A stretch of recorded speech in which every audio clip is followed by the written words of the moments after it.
3.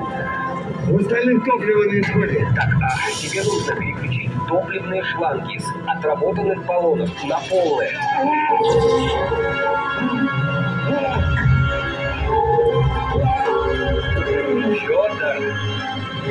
Федор, не молчи.